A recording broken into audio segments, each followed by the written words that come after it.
et je vais apporter une contradiction pour le moins violente, parce que je ne suis pas du tout d'accord. Alors ça tombe bien, on est là pour discuter. Je vais essayer d'être bref. Sur monsieur le président François Hollande, je suis inquiet de voir ce que l'histoire nous apprendra de toutes les trahisons qu'a subi cet homme. Je vous fais observer quand même qu'à un moment donné, il faut faire preuve de discernement. Alors, c'est pas parce que je suis un homme de gauche que je prends ici sa défense, puisque de toute façon, dans ce que je dénonçais tout à l'heure, mon regard s'oriente un petit peu vers lui, dans la mesure où l'avocat qui aurait dû défendre mes intérêts est un proche d'un ancien membre du gouvernement Hollande et proche de Hollande. À savoir que, effectivement, dans ma procédure, il y a un avocat qui est venu, parce qu'on ne peut pas perquisitionner chez un avocat sans la présence d'un bâtonnier, et cet avocat est le frère d'une personne qui est membre du gouvernement Hollande initialement. Bon, peu importe. Vous voyez, je me pose des questions sur M. Hollande, mais je me pose surtout des questions sur son entourage. Je ne comprends pas comment son quinquennat s'est déroulé, et j'observe qu'à la fin, il est entouré d'une bande de charognards. Donc j'émets des réserves, on verra ce que nous apprendra l'histoire, mais il y a quelque chose de très curieux, et vous voyez que la gauche va disparaître dès le premier tour, puisqu'elle est complètement divisée. Ensuite, en ce qui concerne l'Europe, je voudrais quand même attirer votre attention ici. À un moment donné, il faut être sérieux. L'Europe est une terre de prédation. Depuis l'Antiquité, l'Europe a été le terrain des pires confrontations. Donc, ce n'est pas l'Europe qui a préservé, si vous voulez, ces nations de la guerre depuis la Seconde Guerre mondiale, c'est effectivement l'arrivée de l'arme nucléaire qui a fait peur à tout le monde, et ce n'est pas l'Europe qui a empêché les guerres. Mais je vous mets en garde. Au même titre que dans les années 30, personne ne savait qu'il y aurait la bombe atomique, il faut comprendre qu'aujourd'hui, les scientifiques ont fait des progrès. Et il ne faut pas exclure qu'au moment où je vous parle, la Troisième Guerre mondiale soit en train de se préparer avec des armes qui permettent désormais de neutraliser l'atome militaire d'un côté et de faire la guerre de l'autre avec la même capacité de destruction. Alors comprenez bien que ce qui se passe aujourd'hui en Europe, c'est peut-être... les débats pour juste après... Non mais je voudrais finir là-dessus, s'il vous plaît. Je voudrais juste finir pour vous dire qu'effectivement, aujourd'hui, tout le monde est sceptique sur l'Europe. Et là-dessus, je rejoins Tepa. On est obligé d'être sceptique. Mais il ne faut pas exclure que cette grande réussite, pendant plusieurs décennies, n'ait fait l'objet d'un sabotage. Et qu'effectivement, aujourd'hui, on veut nous détourner de ce qui était en train de fonctionner à 12. Vous voyez? Donc ça, c'est ma vision et mon intuition. J'entends que je n'y connais rien, mais j'ai le droit d'exprimer des réserves, puisque je ne suis pas en accord avec ce que j'ai entendu. Donc je voulais juste exprimer ces réserves. Moi, je vous dis qu'à mon avis... Mais justement, c'était prévu, je suis désolée de t'interrompre, mais c'était prévu pour la suite. Enfin, je voulais juste ouvrir cette fenêtre. Il faut bien comprendre qu'à chaque fois qu'il y a un beau fruit et un beau projet, il ne faut pas exclure que ce projet soit saboté par ceux qui ont intérêt à le saboter. Et qui a intérêt aujourd'hui à nous diviser en Europe? C'est la question que je pose. On y répondra tout à l'heure, si tu veux bien. Mais...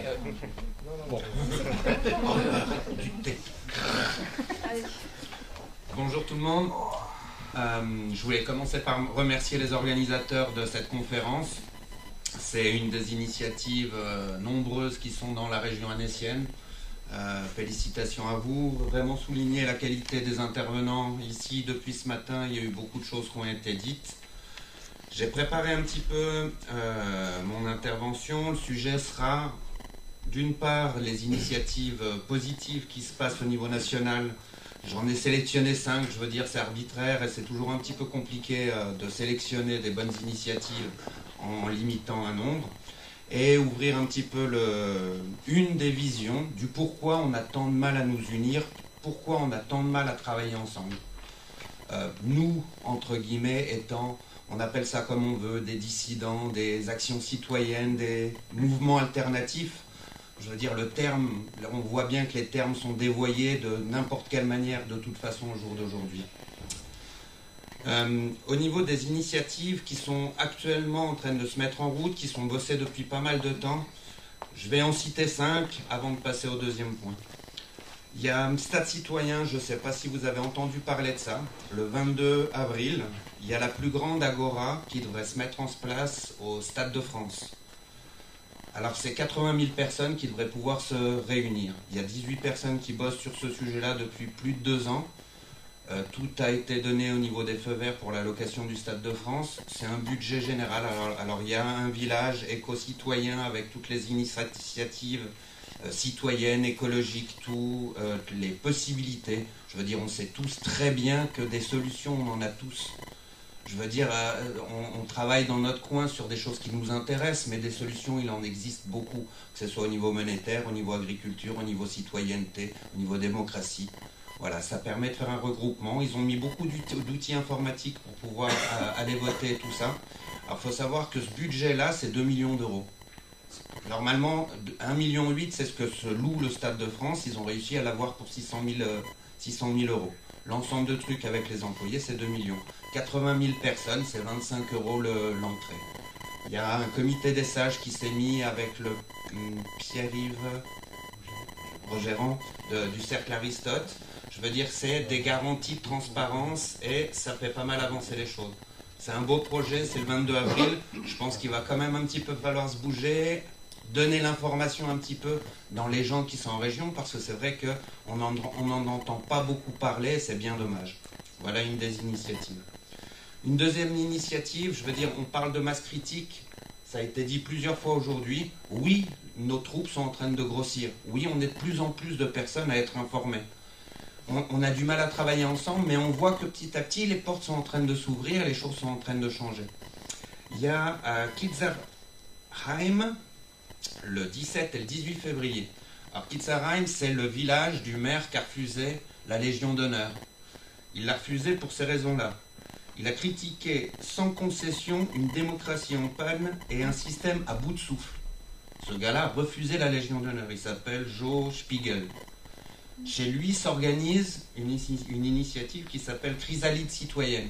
C'est la réunion de 149 mouvements citoyens qui se mettent ensemble pour essayer de préparer des législatives, des choses comme ça, de porter toutes ces choses-là. Alors, les candidats qui sont pour la présidentielle n'ont pas le droit de venir. Par contre, c'est officiel, il y a beaucoup de mouvements qui seront représentés là-bas, que ce soit Jean Lassalle, Alexandre Jardin, la représentante de la primaire point Charlotte. Voilà. Ouais. Il y a beaucoup de monde. On voit qu'ils ont un désir de s'unir et ils cherchent un moyen de pouvoir s'unir. Ça a toujours été une des difficultés qu'on rencontre d'une manière systématique. Voilà, ça c'est le 17 et le 18 février. Il y a 100 places. Ils sont en train d'organiser au niveau média en ce moment même les choses. Je pense que c'est pas mal aussi de le savoir et de savoir qu'on n'est pas tout seul dans notre coin, que beaucoup de choses sont en train de se faire. Il y a une autre initiative qui s'est mise en place déjà il y a à peu près une année, qui s'appelle Police Citoyen. Alexandre Langlois, qui est le CGT Police, il est directeur de... Voilà. C'est la CGT Police. Et représentant de la CGT Police. A mis en place une action déjà depuis le mois de mai de l'année dernière pour essayer d'ouvrir entre citoyens et policiers tout ce qui peut se passer. Il a écrit avant-hier, je crois, les vœux à son ministre en mettant une vraie couche et le gars est vraiment très conséquent. Je veux dire, il faut se rendre compte que de ce qui se passe, je ne suis pas là pour défendre les policiers du tout, mais ça fait partie d'une des ignominies de ce qui se passe en ce moment quand même. Au niveau de la filmographie, il y a Pierre Carl qui est en train de faire sortir un film sur Jean Lassalle, qui devrait sortir normalement dans le mois à venir. C'est quelque chose qui travaille depuis pas mal de temps. Il y a le deuxième film de Cyril Dion qui est en train de sortir. On se rend compte que le premier film de Cyril, Demain, a fait vraiment ouvrir beaucoup de choses, que beaucoup de gens se sont éveillés grâce à ça et qu'il y a eu beaucoup d'initiatives qui ont été démarrées grâce à ce film-là. Je veux dire que c'est soit KissKissBank, que c'est soit tout un tas d'initiatives écologistes, monétaires ou autres. Il y a beaucoup de choses qui sont créées pour ça. Il y a à nouveau une couche qui devrait arriver dans les mois à venir. Plein d'autres initiatives. Là, c'est 5 que j'ai sélectionnées comme ça.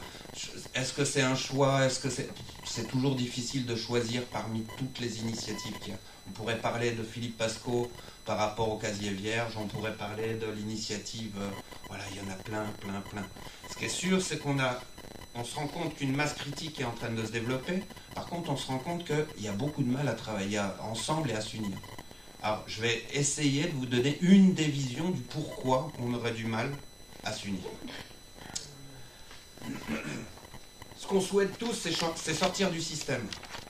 Ça, c'est une évidence. Là, c'est le bien commun à tous les gens qui sont engagés dans tout ce qui peut être alternatif, dissident ou citoyen.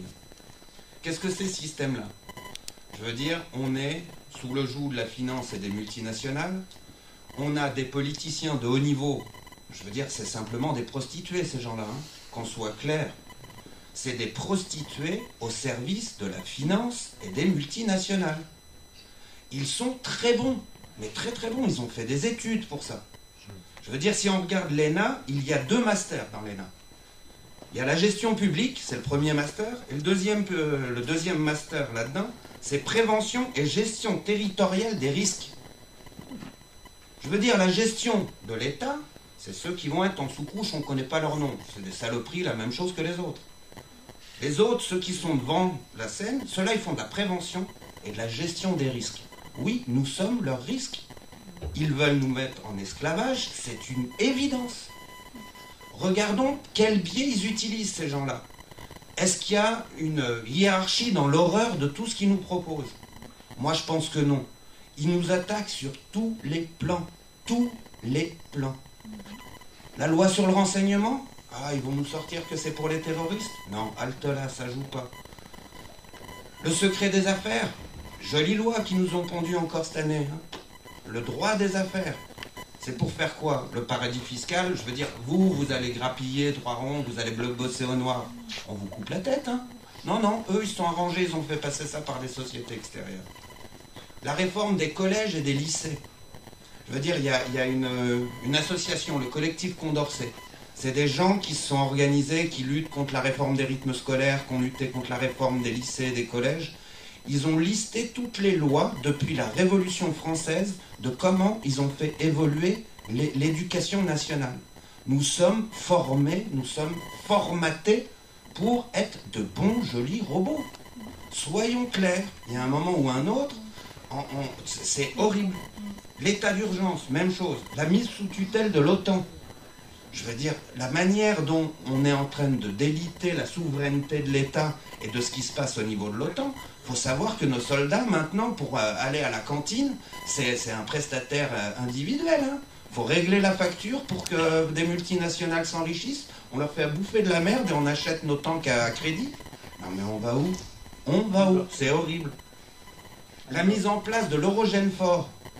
Ah, on va vous dire, l'Eurogène fort, c'est quand même un bien par rapport... Attendez, un taux d'ingérence à ce niveau-là, on va où? On va où?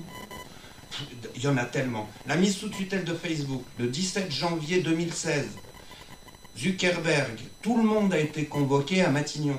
Tout le monde. Les logarithmes qui gèrent la manière dont on voit l'information sur Facebook, sur Twitter, sur tout ça, ça y est, c'est en place, les gars. C'est en place. De moins en moins, on aura le droit à la parole.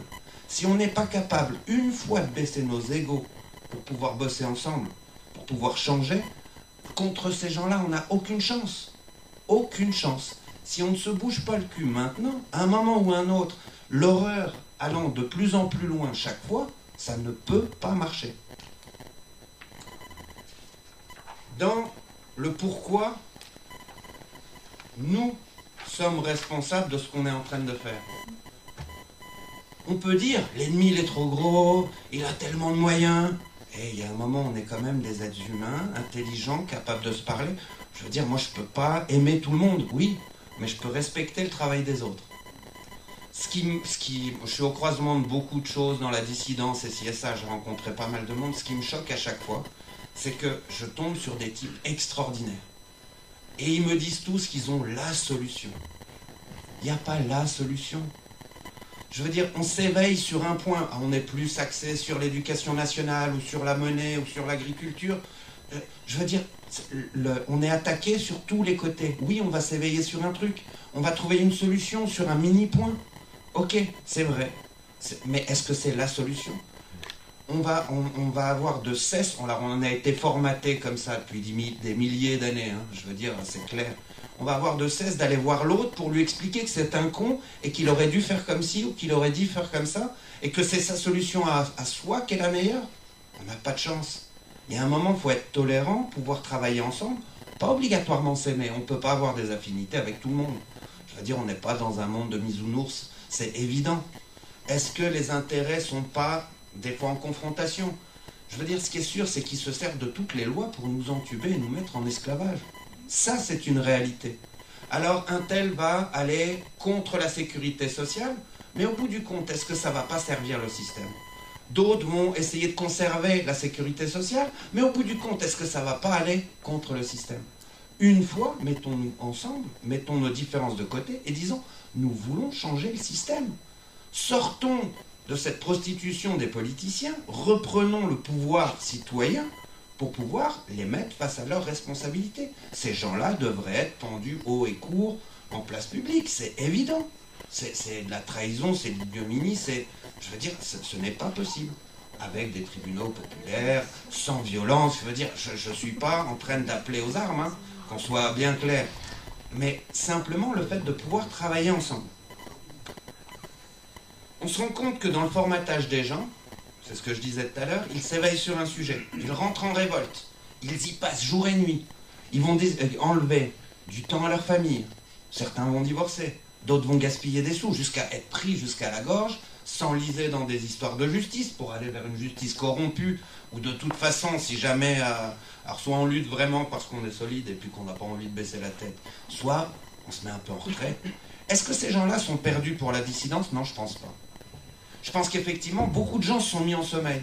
Moi, depuis le temps que je suis engagé, j'ai un paquet de potes, mais extraordinaires, fantastiques, des gens bien éveillés. Mais ils me disent, je peux plus, j'ai eu un gamin, et ci et ça, faut que je ramène un peu des ronds à la maison, sinon je peux pas continuer, quoi. Le moment où il faudra, je serai là. Mais pour l'instant, je me mets en retrait, j'en ai plein le cul de prendre des coups. Et puis les coups, on les prend pas seulement des gens qui sont en face de nous, on les prend par nos collègues. Par nos collègues, on se bouge le cul, on passe du temps, on met notre argent là-dedans, et puis il y a le petit collègue qui vient d'arriver, qui est révolutionné sur un autre point, je dis pas qu'il n'a pas raison, hein, mais un autre point, et qui va nous expliquer, ah mais t'aurais dû faire comme ci, et ça s'est passé comme ça, et au bout d'un moment, on baisse les bras, les gars. Tous, mettons-nous une fois tous ensemble, trouvons un système pour co-fonctionner, aller dans le sens de la convergence. Je pense que c'est le moment d'aller dans le sens de la convergence. On est suffisamment de monde. Si on veut faire revenir ces gens-là qui se sont mis en sommeil, il faut arriver réellement à trouver un moyen de fonctionner ensemble. Il faut leur dire stop. La meilleure manière serait effectivement le boycott, la grève générale. Descendre dans la rue, on l'a tous fait. Ça n'a pas amené d'avancée. Par contre, on a appris à se connaître. On a créé des liens humains.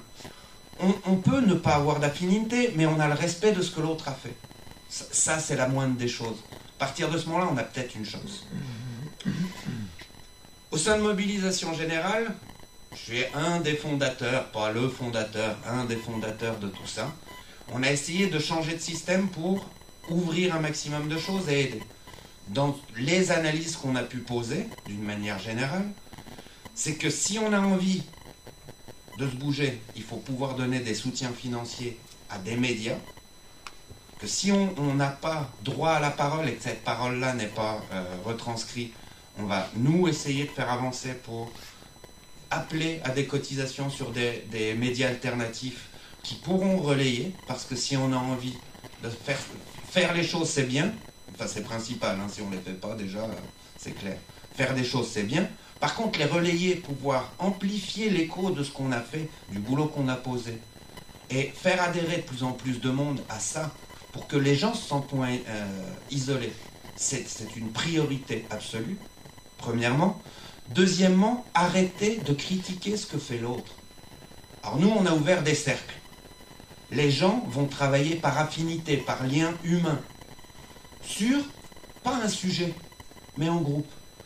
Alors, je vais vous citer des exemples de ce qui est en train de se faire au niveau de mobilisation générale. On va rencontrer, alors ça c'est sur février, Jean Lassalle, Alexandre Jardin, Charlotte de la Primaire, Ramayad, le cercle Aristote.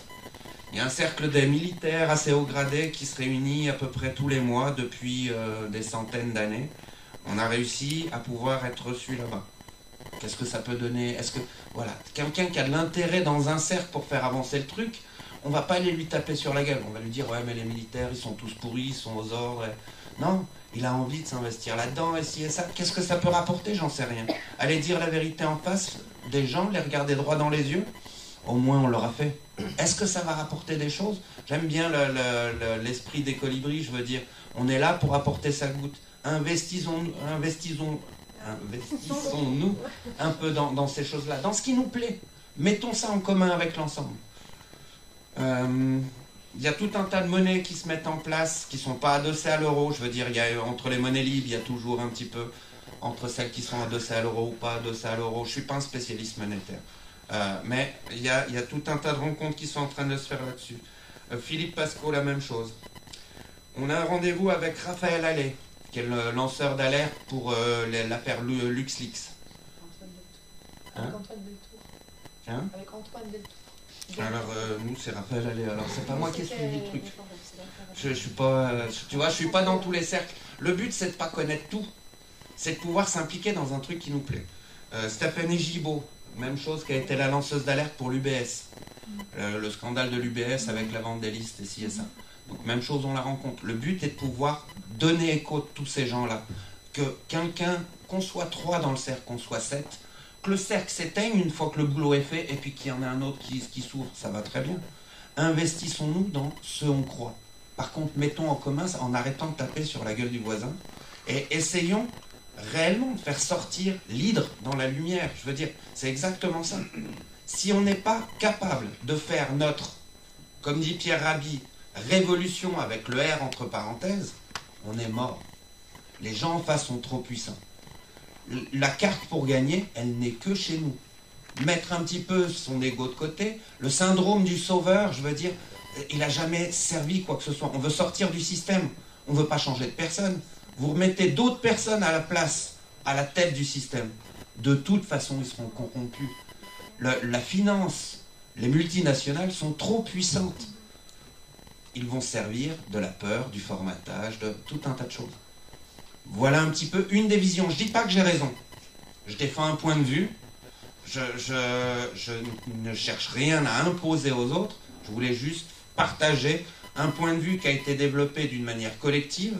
Et je pense qu'on est toujours beaucoup moins con quand on a plusieurs angles de vision sur une situation que quand on est tout seul dans son coin. Voilà. Merci.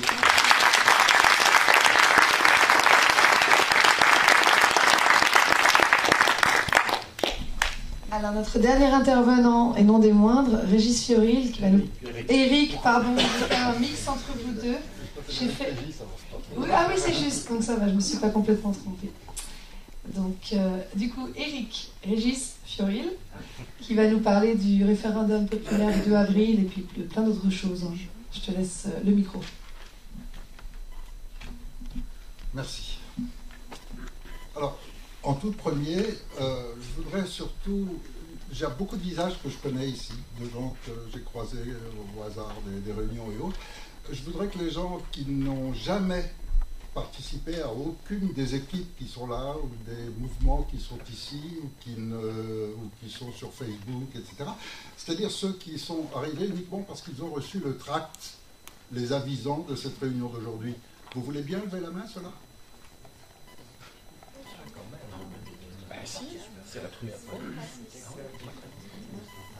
Donc il y a 9 personnes qui, normalement, sont au courant de rien. Pour vous, c'est une surprise, tout ce que vous avez entendu jusqu'à présent? C'est pas tout à fait la première fois, mais... Vous étiez déjà informé globalement de tout ça? Par-ci, par-là, quoi. Voilà. D'accord. Ça roule. Y a-t-il quelqu'un qui découvre complètement un univers ou un langage auquel il ne s'attendait pas du tout?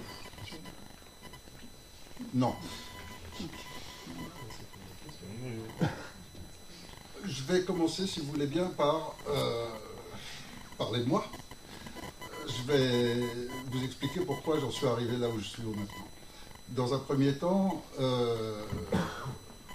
j'ai passé une vingtaine d'années de ma vie à travailler dans le domaine de la finance, de la gestion d'entreprise, etc., en ayant un petit peu toutes les différentes casquettes, on va dire. Et parmi ces casquettes,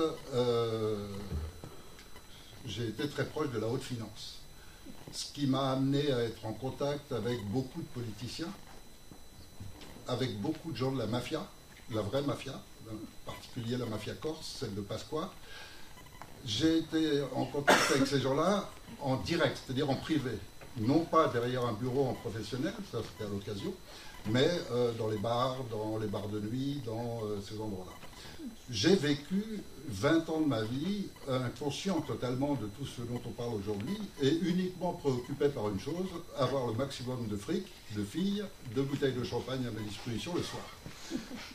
Oui, j'ai été comme ça, complètement, et à 100%. Et j'ai réussi. Quand je dis j'ai réussi très bien, économiquement, on va dire. Et puis, en même temps, il s'est trouvé que j'ai eu un mentor, un monsieur très spécial qui s'appelle Albert Minsky, dont vous ne connaissez pas le nom, qui est pourtant un personnage assez exceptionnel, puisque c'est un homme qui était l'un des directeurs des services secrets français, ce qu'on appelle la piscine, le SDES. Et Albert Minsky a monté un club privé à Paris, qui s'appelle le King Club, qui se trouve rue de l'Échaudé, et qui est un club très particulier. Il y a une discothèque en bas, il y a différents restaurants avec des salons privés pour les politiciens le midi, et il y a un dernier étage réservé aux habitués, vraiment aux proches, qui est un étage piano-bar. Et Albert Minsky est un homme qui a de multiples dons. C'est lui qui a écrit les musiques, par exemple, que vous entendez dans les génériques de Roland Garros ou un tas de trucs du Festival de Cannes, etc. Donc il écrit des musiques. Il est également un très gros financier et mécène de gens du showbiz.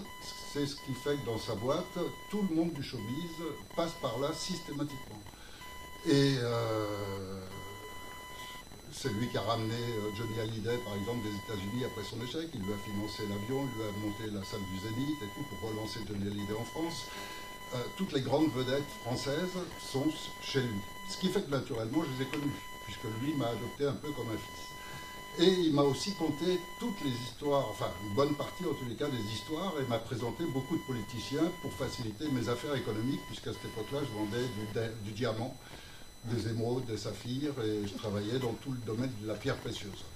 Donc, c'est comme ça qu'il m'a mis aussi en rapport avec des gens comme Pasqua et toutes ces équipes de Corse qui échangeaient les faux billets. C'est comme ça que j'ai découvert le marché de la fausse monnaie, que j'ai découvert le marché des faux chèques, et j'ai découvert aussi les entreprises de Chirac, qui, à cette époque-là, donc avec Mitterrand, ils se battaient pour avoir la place, et ils avaient monté des officines qui consistaient à piller les entreprises avec des fausses traites, avec la complicité d'un banquier. Le principe consiste simplement à offrir à une entreprise qui est un petit peu en difficulté beaucoup d'argent disponible en échange de traites bidons. L'entreprise met les traites bidons sur son compte, 3 mois après, elle coule. Et donc, par cette méthode, Chirac s'est fait un fric énorme. Il avait des officines dans tous les arrondissements de Paris, je suppose dans les autres villes de France. Mais à cette époque-là, je ne connaissais que Paris. Et puis, de tout cela, si vous voulez, j'en ai arrivé à évoluer moi-même et à me dire que dans la vie, il y a peut-être des choses plus importantes que seulement vouloir gagner du fric et mener la belle vie. Et puis, j'ai commencé à vouloir dénoncer tout ce que je savais. Et j'ai écrit La démosophie en 1988 ou 89. J'ai écrit ce livre surtout parce que de voir tout cela, j'ai voulu étudier ce qu'était la République. L'étudier, c'est-à-dire comprendre tout le système. Donc j'ai cherché, je l'ai étudié à titre personnel, et j'ai découvert un système aberrant. C'est-à-dire que si nous tous on est ici dans cette salle, et puis que demain le monde s'arrête autour de nous, et puis que tous ensemble on se dit, voilà, il faut qu'on s'organise, on a ça comme espace pour vivre, quelle organisation est-ce qu'on met au point pour qu'on puisse tous subvenir à nos besoins primaires? Avoir un toit, pas avoir froid, manger, boire, élever nos enfants. Voilà, qu'est-ce qu'on va mettre en place comme organisation pour ça? eh bien jamais on ne parviendrait à un système comme la République. C'est une aberration mentale, le principe lui-même. Donc, partant de là, je me suis dit, bon, je ne vais pas faire un livre seulement pour dénoncer, je vais aussi essayer d'offrir autre chose. Et c'est pour ça que je l'appelais la démosophie, à savoir la sagesse du peuple, un concept qui permettait donc d'être beaucoup plus logique que la République et d'offrir en même temps quelque chose qui soit ce que beaucoup de gens appelleraient plus démocratique, en tous les cas d'utiliser plus d'intelligence. Il y a plus d'intelligence dans plusieurs cerveaux que dans un seul, c'est évident.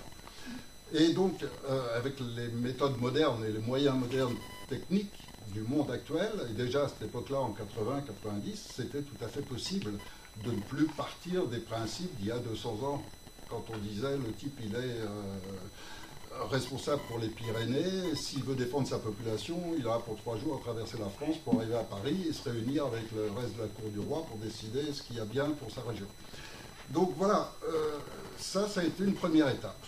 En sortant ce livre a été déposé chez plusieurs éditeurs.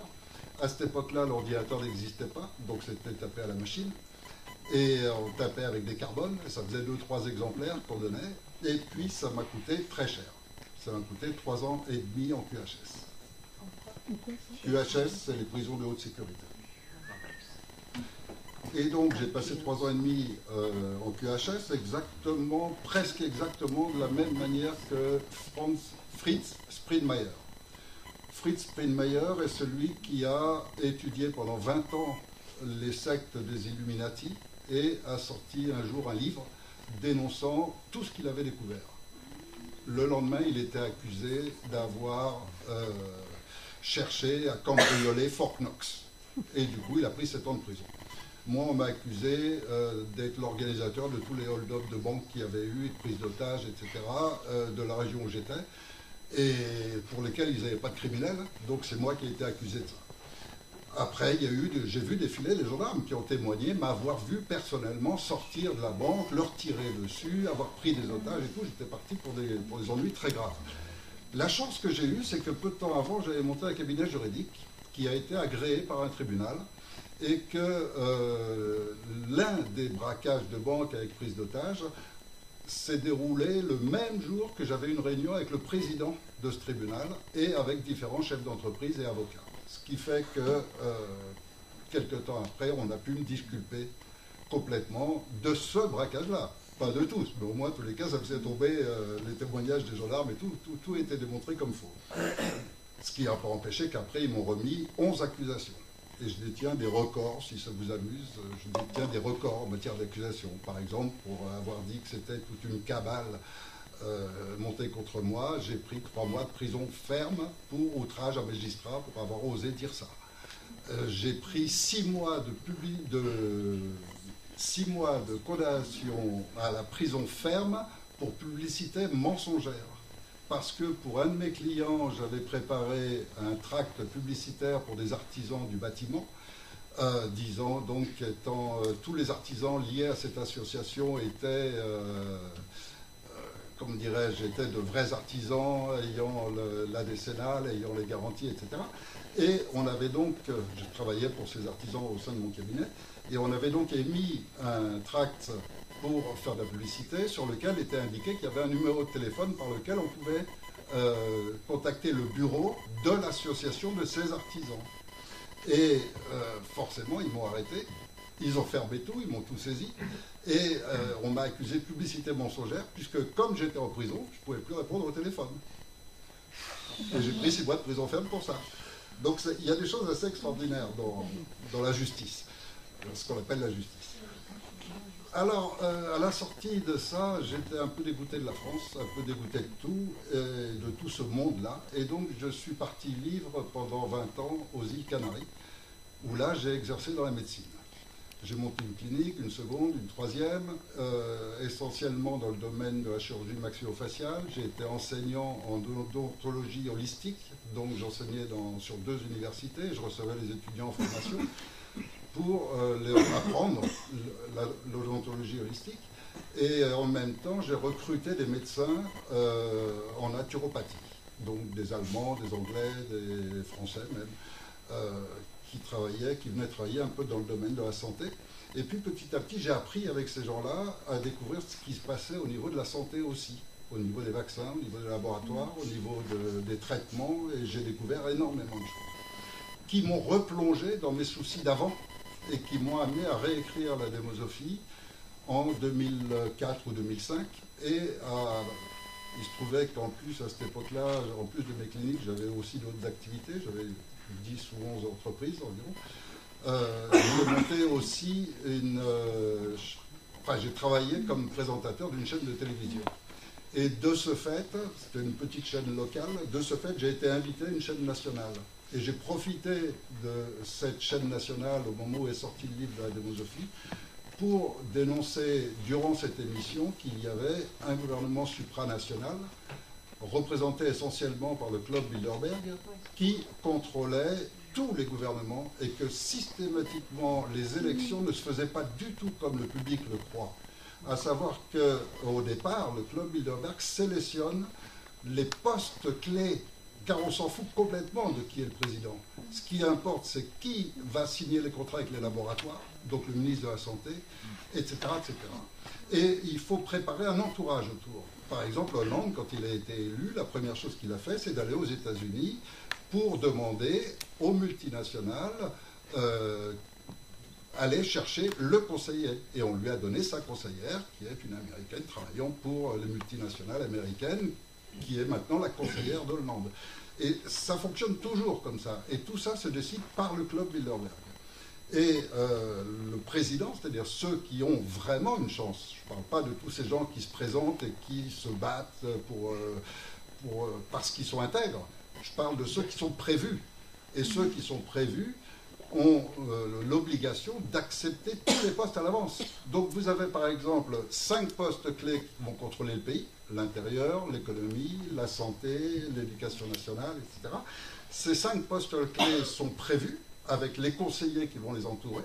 Et ensuite, vous avez 4 types qui se présentent au présidentiel, et le club Bilderberg a prévu que ce seraient ces 5 types. Vous pouvez voter pour n'importe lequel, vous aurez de toute façon ces 5 types. C'est comme ça que ça fonctionne. Donc tout le jeu des élections est un mensonge depuis très longtemps. Très très longtemps.